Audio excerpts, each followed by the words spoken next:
Hi, everybody. Welcome to the This Is Me podcast. I'm Karen. And I'm Ellie. And we're absolutely delighted to welcome Kate Goodman onto our podcast today. We've worked with Kate for an awful long time. She's been a massive supporter of Women of Our Time. In Kate's day job, she's a communication expert, but she also co-authored our best-selling book, Women of Our Time. And we're absolutely delighted to have her today to come and talk to us. Hi, I'm really glad to be here. Thanks for inviting me. Okay, we're going to go straight in, Kate. Okay. Would you like to tell us a bit about your story, whatever that is, and whatever you want to say?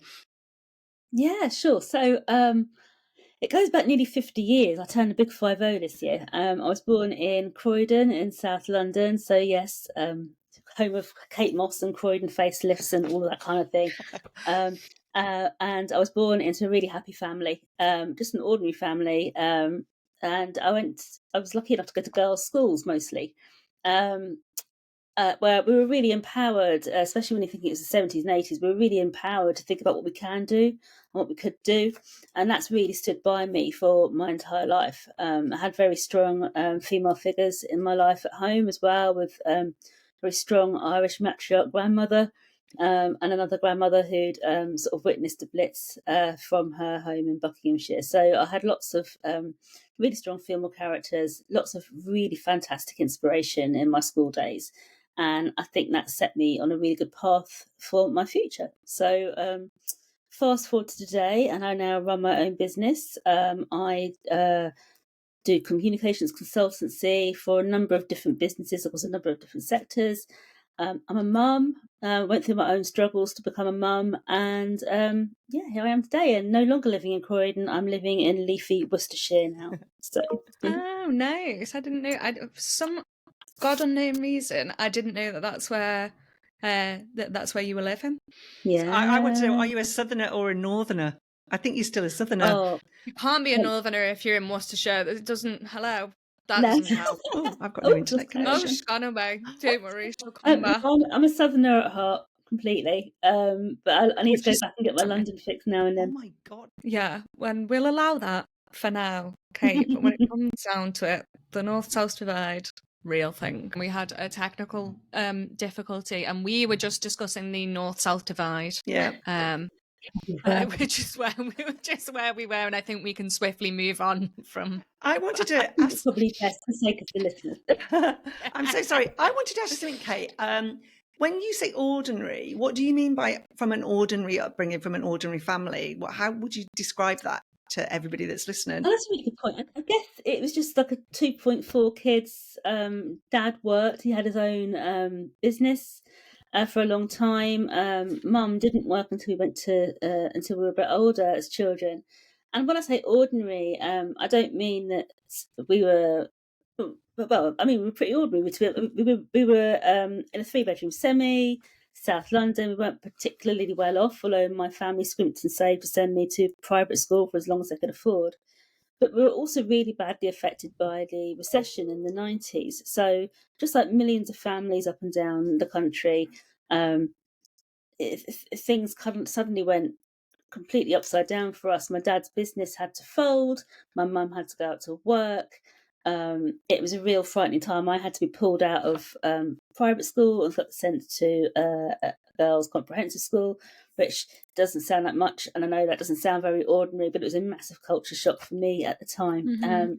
And my parents did the very best they could, and I guess that was just like millions of other families who were going through hardship in the same time, and everyone's got their own version of adversity and own version of what hardship might be, but it was real bailiffs knocking on the door kind of time for us, which was really, really scary. That is really scary. How do you think that impacted you or shaped who you are now? Because Ellie and I talk a lot about mental toughness, and like sometimes people think like hardship is defined by something like really, really extreme, but it can be littler things that just have this massive impact on you. So how do you think that impacted you and sort of made you the Kate you are today? Well, I mean, certainly, I think I had a bit of a bump to earth, to be honest. I was very privileged to go to a very nice private school. I really was. That I was in a complete bubble, I admit that. And then when I was 14, I was suddenly not, and I was thrust into this comprehensive in the middle of quite hesitate to say the word rough, but a difficult area in a council estate, a sort of area. So I was with people I'd never mixed with before, and I had a real grounding experience where I was certainly brought down a few pegs or two by my peers, who wondered why on earth I was asking where the Latin timetable was and that kind of thing. So I had a bit of a shock to the Especially system. if you're doing it in Latin. But no, because that was my world. Yeah. That was my kind of experience, and then suddenly going somewhere where that wasn't. It was actually I saw two sides of the same coin, and so that was really interesting. It was being able to see how my father dealt with his whole business sort of just disappearing overnight. He went out and started stacking shelves at Macro. You know, and I've got so much respect for him because that was so far out of his comfort zone. To be untrue, it was just he was working with massive brands and things. So all of a sudden, I learned great things from my parents. My mum went out to work. I mean, my nan didn't want my mum out to work. She thought it was horrific, but we had no choice. I went out to work when I was 14 down at the newsagent at the end of the road, and I started working there a couple of days a week. So I think there's things, for example, that I learned I had to work hard from an early age and never rely on anybody else. But I was also really heavily influenced by the work ethic of my parents. Yeah. Do you think that the work ethic from that era, I'm a little bit older than you, but that whole work hard ethic, do you think it has any like shadow sides to it though? Because, you know, we were brought up to work hard, work hard, work hard. But actually, if I look back now, sometimes that work hard was more of a millstone for me. Yeah, I think you're absolutely right, actually. And actually, even looking back to what we were told, what was told at private school was, you can be anything, you can have it all. And quite frankly, you can't, because something has to give. And I think that became really quite evident. I think I burnt out, to be honest. I tried to have it all by having a career, by having, trying to do the best exam results and stuff, trying to have a life. And a social, and you can't possibly fit it all in. You've got to have a balance, and that's what I've really learned over the years, is to sort of be kinder to myself and not think I'm a failure if I can't have it all now. You can probably have it all, but not all at once. Well, sort of on that, but not really. When did you realise that you could write the way that you could write, that you were like, you do all your comm stuff? When did that element of it come in for you? Oh, really, really early. I mean, I think I was a really early reader. I'm pretty sure I was reading really simple books and words. I think my mum and dad said I was about 2:30, 3 o'clock when I 3 o'clock, 3 when I was reading. 3 o'clock. But yeah, I was really into storytelling. So I remember being at school. My favourite subject was always English. It is now. I've got bookshelves behind me. I've got books down in the garage downstairs that I haven't unpacked yet. But yeah, writing has always been a thing for me, whether it's been poetry or short stories or whatever. And it was just natural that I'd sort of do an English language degree. There was never any question for me. When I was younger, I wanted to be Kate Adie. Oh, nice. That's what I wanted to be. I wanted to be a war correspondent. And then I realised she got shot, and then I changed my mind. Nice. That'll do it. That'll do it. Yeah, but I still wanted to be a journalist, man. I think it's because I've always been interested in people and people's stories. And it's one of those where I love people watching. I'm out at a cafe or, sort of on a train. I'm thinking, what's behind their story? Why are they looking so pensive? Why are they looking out the window, looking a bit glum? That kind of thing. I want to know, and then I make up little stories. And that's always been me. My dad, especially, was incredibly creative. He was a typographer for his business, which is very creative and very design led, and so that's always been my steer. And I just went down the writing route, and that's always been a love of mine. And I guess it's, without sounding trite, it comes naturally to me. I just enjoy it. I think you're right, and I think with most people, the thing that they're really good at is it is an innate thing, isn't it? Do you know what I mean? You can sort of, you can and should work at things, but I think if you are going to be really great at it, it's something's got to be there. Yeah, it's natural to me. Give me numbers, on the other hand, and I lose the plot completely. Yeah, doesn't. I think that's a great point, Ellie, because like one of the things that I always think, do you know, like that Gareth Malone, You Can Sing program. I don't think you can sing to like an opera singer.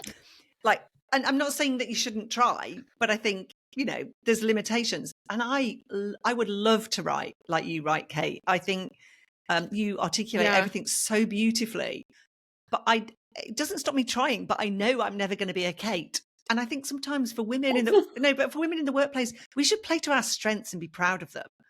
And stop trying to be everything that everybody thinks, because I can't sing and I cannot really write. But I think it's a great. I can't sing for love. No, exactly. I can't sing. And my maths literacy is, but it's okay. I get through data. But I mean, put a trigonomic thingy in front of me or whatever it is, a quantum equation. Well, even cool. And I would lose the plot. I mean, my son is rapidly learning not to come to me with his math homework.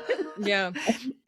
But no, I think everyone's got natural strengths, and that's what makes us all unique, and you know, makes us a wonderful world to live in. Yeah. I'm interested in how that, to Elle's point, how you've created that into a job. You have had some corporate jobs, haven't you? But now you have your own company. You said. Tell us a little bit about how you've made your job your passion. How you made your passion. I'll get it the right way around. How you made your passion your job.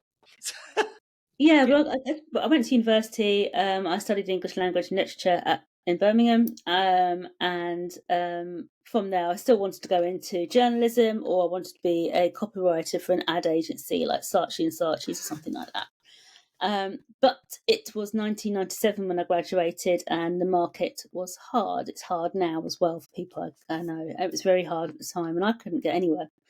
And in the end, I took on a export assistant job for a greeting card company, which happened to be where my mum was working at the time. And I stayed there for a bit, but I studied on the side. I eventually moved on. I got a marketing job, which I loved, and that was for a children's book-based publisher, and it's called Copyrights. And they worked particularly for Frederick Warne, who owned properties such as Postman Pat, Paddington Bear, Peter Rabbit, and I loved it because I was working within the book publishing sphere. I was learning loads about marketing.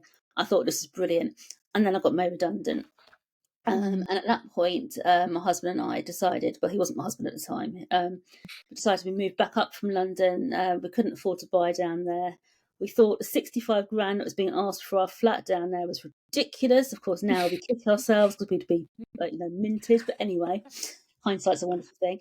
And so we came back up to the Midlands where we'd first met. And and then I got into another marketing job, and then got into internal comms through that, really. I started thinking, this is really interesting that we're doing this marketing, but what are we telling the people who are making the stuff?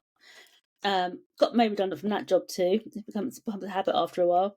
And then I ended up at the RAC for about 9 years until I had my baby. And and then after that I got made redundant.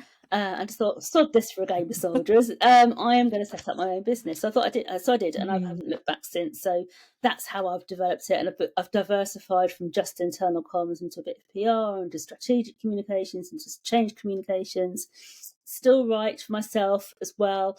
Don't get an awful lot of time to do that, but I've got a couple of projects on the go as well, like fictional projects and things. And I have to make myself go out and buy a desk somewhere outside of my home to be able to do it. Otherwise, I get really distracted. No, I think that's right. Yeah. Well, I can't wait to hear about that because that's very exciting. I think one of the things that we want to do with Women of Our Time is help people understand what the workplace looks like for women. Do you want to tell us a little bit about the challenges about being your own boss and the things that you've encountered? Just because I think that's really useful for people who are thinking of dipping their toe into this. Yeah, sure. And actually, I'm really privileged in this position because I get to work with lots of different companies in lots of different sectors, so I can see it quite a bit in different. And quite often I'm working in male-dominated sectors. For example, in the railways, that was a fascinating place because it was very male-dominated. It was very unionised, and I found a lot of the women who are in the top spots, and there weren't many of them. In the majority, they were really emulating male behaviours, but the negative male behaviours. So there was a lot of what I'd call willy waggling. So really sort of trying to assert power, lots of bullishness, lots of speaking down, command and control. And actually, that's where I first met your sister, Karen Leslie, who was lovely, and we both sort of banged our heads together and go, "This is ridiculous," and here we are. Well, we never, But, to be honest, Kate, we never heard her say that, did we, Ellie? No, she's very quiet with her opinion. yeah, So- yeah, let's be frank. So I've been lucky enough to see that. I've seen other places where, again, women are really empowered. They do great things with their women's networks, with LGBT plus networks, all the rest of it, and really do their very best. One of the projects I'm working on for a moment with the client is about making sure that colleagues who work part-time, who, let's face it, are 99% women, aren't passed over for promotion or aren't passed over for recognition. And they're really conscious about doing that and making sure that everything's prorated and done fairly, and that people don't do full-time hours of part-time pay. And so I think a lot of it depends on the sector. But I'm seeing lots of insight. But I think women can sometimes be our own worst enemies. I think there's a lot to be said about being kind to each other and being kind to ourselves. And you don't have to sort of take on the worst traits of men, for example, to sort of get on in the workplace. Yeah, there's a lot to be said for understanding. I've gone off again. My internet. I think I can see, particularly in like the sort of rail industries, or maybe it's stereotypically, but I can see how that sort of, well, if you're not, what's that saying, Kate, that I'm looking for? Like, if you can't beat them, join them, sort of thing. Yeah. Like, I think I can sort of see how that would happen, because we've spoken about it loads in various different like ways, but it is sort of that it's a survival thing, isn't it? It's learned behaviour, and the thing is, what gets me is that I meet fantastic women every day in my career and speak to people so articulate, so intelligent, and then the people at the very top of the tree are usually men, and white men at that. And I'm just like, well, why? And then you look into it deeper, and it's not just the gender pay gap; it's the gender career gap, and there's all sorts of things in there that contribute to it. One of the best leaders I ever knew in my career was actually a former MD of the RAC, and she was incredible, and she's now actually chair of the FA. Hi, Debbie Hewitt, if you're listening. And she's fantastic. She was so looked up to. She had the ear of everybody in the organisation. She took the time to get to know people. She was just a fantastic leader all round, and I think there's a lot to be learned from women, especially who are at the top and have that level of engagement behind them. She was really fantastic.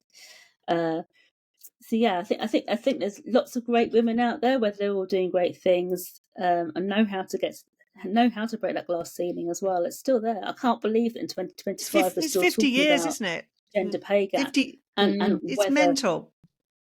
It's incredible, and it is incredible. And also, we're still having these conversations about whether women should have autonomy and decisions over their own. Do you think that I'm not being political here at all, because I'm not, but do you think with the rise of different political agendas going on that there's going to be more challenge? That's part one of the question. And the second one is, you and I grew up in the very covert sexual harassment, let's say. A lot of the younger generation, like Ellie's generation, haven't necessarily seen that. What are your thoughts about that and the challenges that might bring in the next couple of years for women in the workplace? Yeah, well, I think there was definite overt sexual harassment, and actually not too not too long ago either. I remember in the railways when I was working there a few years ago, which was only 8 or 9 years ago. I'd go down to some of the depots and there were those naughty calendars on the walls and stuff, and that made me really uncomfortable. And or you'd get sort of, if you bent over and were wearing a skirt, it'd be like, all right, lads, look at this, that kind of thing. And that's only a few years ago. I'd expect it when I was working in the pubs in the 90s, but not as a barmaid and that kind of thing when I was a student, but not in the workplace, in the corporate environment. I was just amazed. So yeah, it's lessons now, but I think there's probably still a lot of banter behind the scenes, and I know some men I speak to will think, well, you can't say anything these days. No one can take a joke Banter. anymore, and I just think it's just women or it's banter or being po-faced if you don't like it, that kind of thing.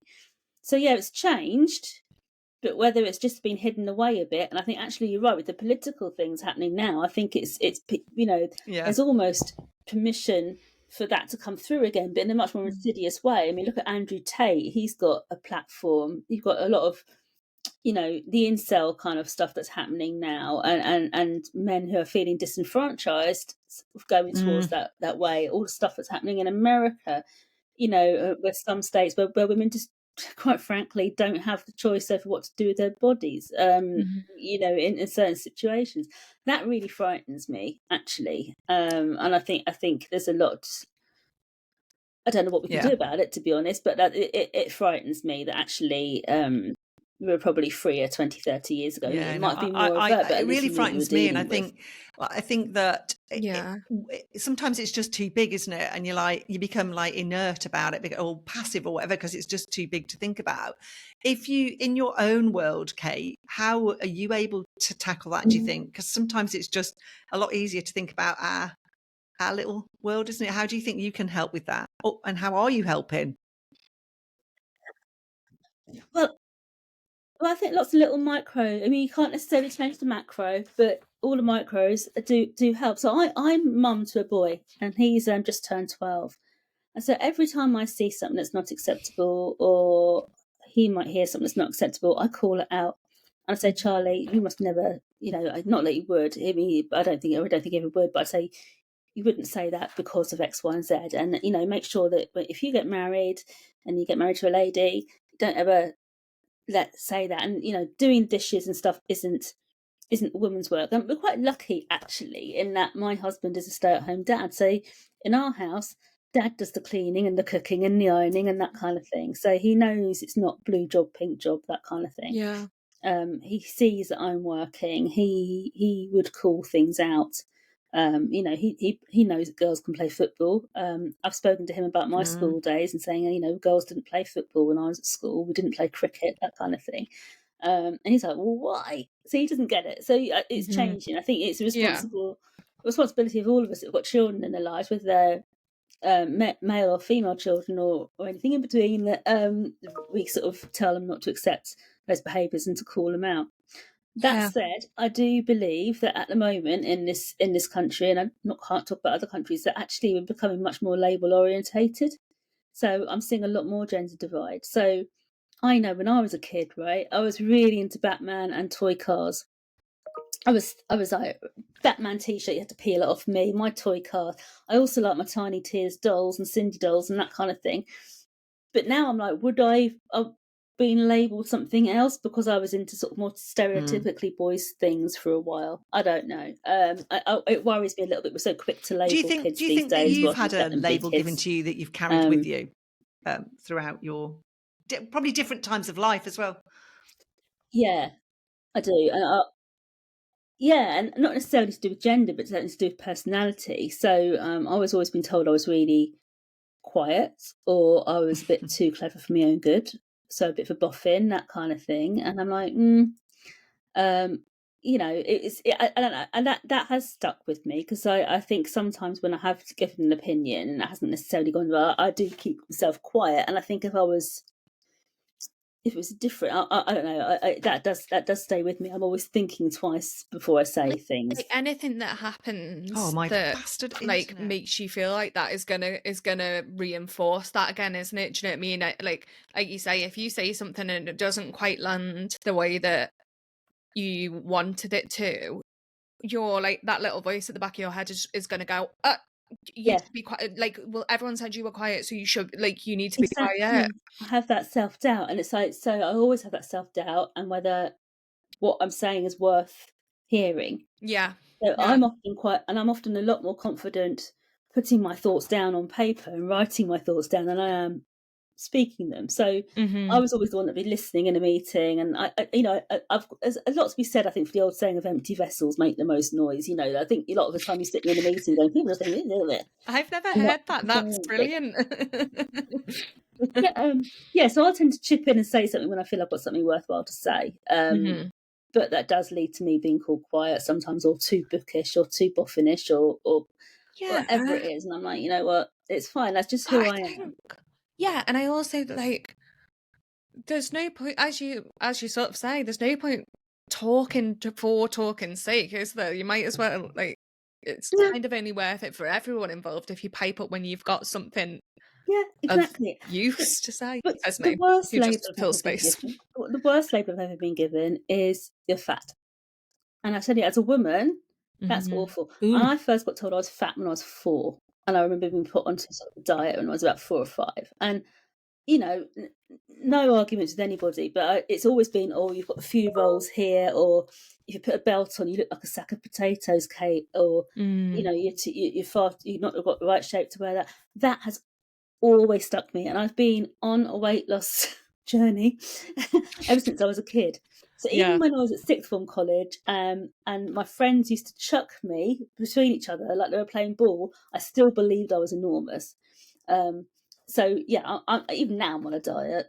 I'm always on a Yeah. diet. It's You know, awful, it's isn't just one it? of those things, and it's why am I doing that? Yeah, because that's always been, you know, even now I won't pick up a certain style of dress, or I don't like things tucked in case it shows my tummy off, that kind of stuff.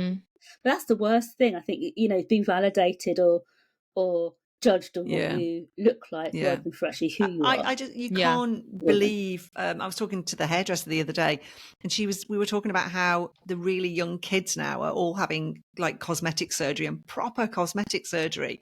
Like, and you think, where is that coming from? Where is that, like, I mean, Ellie, you might know because you're a bit closer to that age than me, but where does the pressure come about? Because it's always been bad in our era, hasn't it? But I think now it's really extreme, and it's really worrying. Well, I No, think it's all right, that, love. sorry, Kate, I know that question was for you, but I think it's that you're right. That pressure's always been there. Right. It just looks like something else in for every generation, doesn't it? Do you know what I mean? Like we had, like I was born in the 90s, so we had that sort of genuinely what was called heroin chic thing, and you think, how did we do that? And then you think, like, okay, so we had that, and it was in all the magazines, and it was in all the tabloids and whatever, but we didn't have it on an app right there in front of my face, accessible every day. Do you know what I mean? So I think it's that same sort of pressure that's always been there. It just looks like It's something 24/7 now, different. isn't it? It's not just in Cosmo. It's like it was back in the 90s or whatever. Now it's on your social media. It's 24/7. It's on your WhatsApp. If Yeah. you've got kids from school being mean to you, or on Snapchat or whatever it is.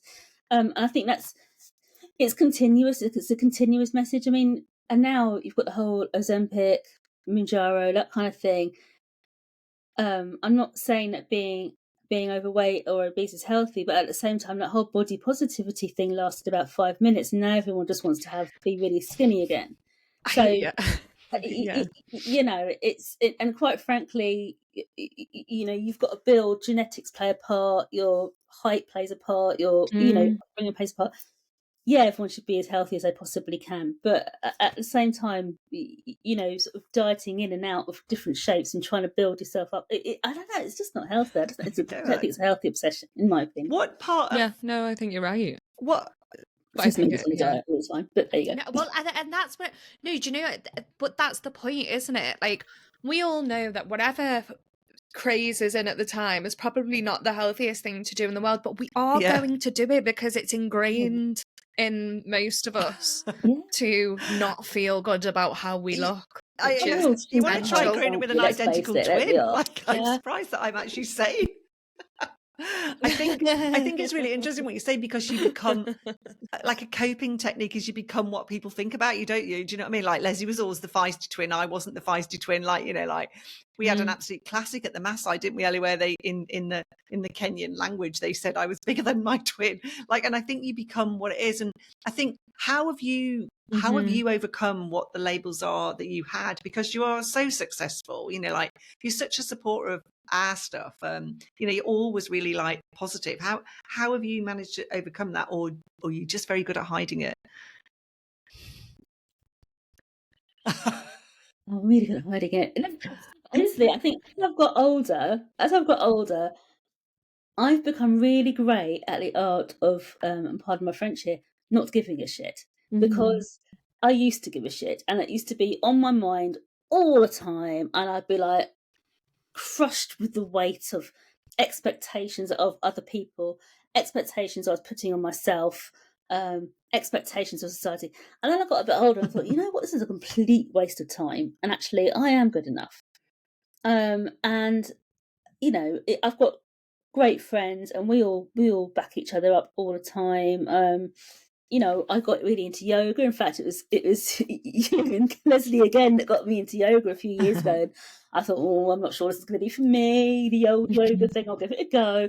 And I haven't looked back since. And that's been really helpful. Just having that time out, that time to think. I'm still not very bendy or very good at it, but I just enjoy it. It's just having that sort of time out. But yeah, I think you've got to just sort of learn to live with yourself and like yourself, and that can be hard when you've been told your whole life that there's parts of you that aren't likable, whether it's your body shape or your fact that you're naturally quiet or you're naturally outgoing or whatever it is. I think that's hard, and actually, it's fine to say, actually, this is me, this is who I am. Deal with it. What do you think this is me? Because you've been involved a lot of our stuff. What do you think this is me really truly means? Because we love it, but what do you think it means? If I had to sort of describe, well, in one word, I think it's acceptance. I think it really is about acceptance. It's accepting that this is me, as in, this is who I am, deal with it. It's accepting that other people are who they are, let's deal with it. But also accepting that you've got the opportunity to sort of take what you are and do great things with it. It doesn't matter where you were born, what adversities you've faced. Everyone can take the opportunity to do something for themselves. You've got to have the mindset. And I think that this is me, and Women of Our Time really helps women with that mindset and taking those initial little steps, to sort of take those, to take the bigger steps that you're going to need later on in that path. It's helping women decide to take that path in the first place. And accepting that that's okay. And it might not be a linear path, and paths never are linear, are they? It's going to be curvy, it's going to be over hills, all the rest of it. Yeah. Oh, it's my about God, having that courage to sort of take that first little step. Brilliant. Thank you. Okay, I think I've pressed record. Oh, okay. We're back after some more technical issues. Yeah, we can't share it with you, but we do believe we've got a little gremlin making her presence felt, don't we? So one day we'll be in a recording studio. Thank you very much. Not. I wanted to ask you, Kate, because one of the things that Ellie and I would really want to bring with Women of Our Time is that people have hope. You can't guarantee positivity, and you can't guarantee anything. But I think if you've got hope, like that, it drives you forward. So what's your hope for your next chapter, and what are some of the things for you, in your world of work, in your world of life? So hope is something that's really carried me through in the past few years. So hope carried me through many years of infertility when we didn't think we'd ever be able to have a child. There were 3 failed rounds of IVF. The 4th and final round very nearly failed, and Charlie ended up being the only embryo we ever got. Wow. And that's even with a donor egg. So hope carried me on, and I never ever believed that it wouldn't happen. To some degree, I think there was always a bit of disbelief that until he was in my arms, it was real. But hope carried me forward. Hope for the next step of my life is that I'm hoping that I can be as good a mum as I possibly can to Charlie. I want him to be a well-rounded young man, to treat everyone respectfully, especially the women around him.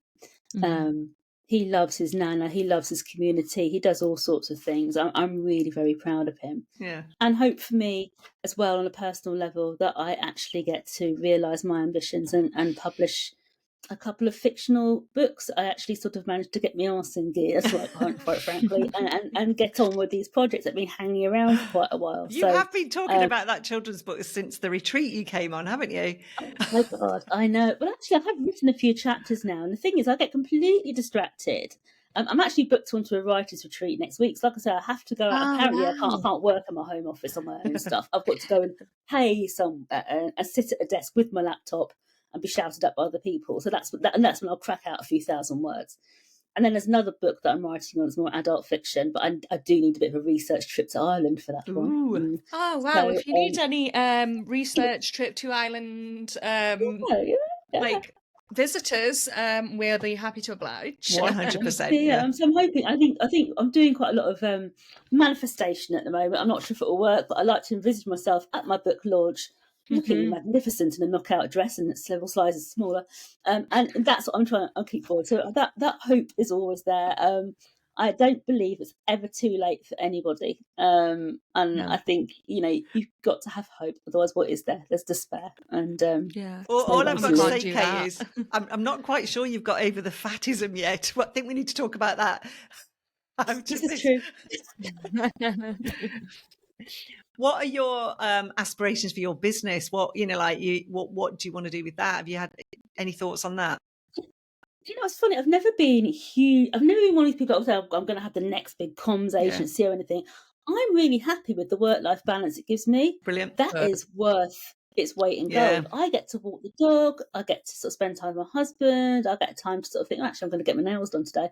If I haven't got anything else on, it has real peaks and troughs. So I think for my business, it's carrying on really until I retire. But also, I keep learning. I keep going out and finding out new things. So for me, it's how can I keep on top of trends in the industry? How can I keep on top of AI? How can I keep on top of the latest employment trends? I can help my clients and be one step ahead. But I'm enjoying it. I have to say, I really enjoy the variety it gives me, and carrying on doing good work for people. I just wanted to keep doing my best. I I love that as well. I love that.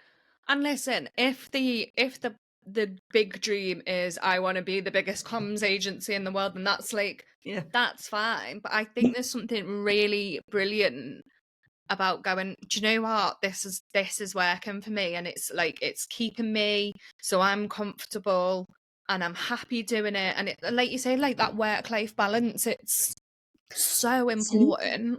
If I was to expand, I'd have to think about different premises. I'd have to think about numbers. Numbers. I don't want to do that. There'd be spreadsheets, there'd be business plans, there'd be all financy stuff, and I'm like, nah. I enjoy doing what I'm doing. I'm writing, I'm being creative, I'm being strategic for people. What's not to love? I was watching something on some Instagram thing yesterday, and it was some massive influencer that was telling us all that how busyness was something that was a badge of honor for women in the last few years, and how everybody's busy, and that is related to worth somehow. And then she's the big, really, really big influencer saying, but I'm not busy anymore.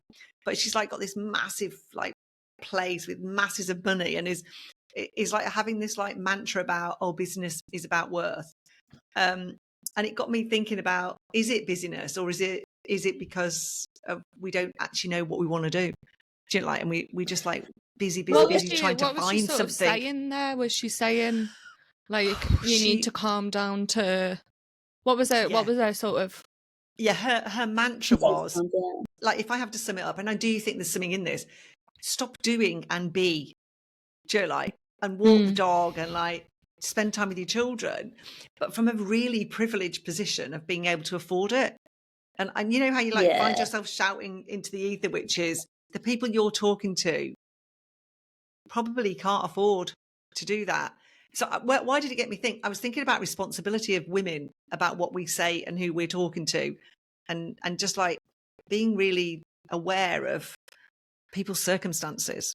I think that's really fair. I mean, I'd love to earn more money. It's a stretch every month, to be honest, because we've moved house and my husband doesn't work. Well, he works in the house, he doesn't work out the house. So it's, of course we all would. But at the same time, sometimes I'm really, really busy, but sometimes I'm not. But I don't think busy is about giving worth. It's fine if you're being busy, if it's adding value to what you do and to your life and stuff, but being busy for the sake of it, no, I don't think so. It's if you know you're going to have a few years of being absolutely head down frantic and it's going to get you the lifestyle that you desire, absolutely fine. And obviously some jobs, some industries NHS, for example, if you're a nurse, you're always going to be busy, and absolutely fair play to you. I don't know how you do it. Then that is worthwhile. But you've got to sort of take your step back as well, and have some times where you're not busy. Otherwise, you just burn out and become a puddle on the floor, and any no use to anybody, are you? No, no use whatsoever. Exactly. No. What is right? I think it's we're time to coming go, up isn't it? to closing. Yeah, I agree. Closing time, Kate. Don't know why I said closing time. Don't ask me. Karen, Eleanor, what's our final question of the podcast? Sorry. Kate, that's amazing. Thank you so much for your time with us. And thank you for showing your vulnerability. I think Ellie and I really respect that. And it's really lovely to hear that. And hopefully people that listen will see that their vulnerability is a strength. It's not a weakness. Just to finish off, a little quirky question for you. If your life had a theme tune, what would it be and why? Oh, golly, that's a good one. I think there's different theme tunes for different stages of my life. I think at the moment it might well be Thunderstruck by AC/DC. And why is that? It's just a fabulous song, isn't it? I just think it's really got a lot of momentum behind it, and I tell you what, I want people to be thunderstruck when they read my book. Coming soon. When I see my knockout new thin body. You have to deal with the fat of it, I know, but that's my thing. Thunderstruck by AC/DC. No, what can you say about that, Elle? Well, there's nothing more needs to be said, really. No, I think it's time to go and lie down. That was brilliant. Awesome. Thank you so much, Kate. No, thank you. Thanks for having me. Thank you. Bye, everyone. Bye. Bye.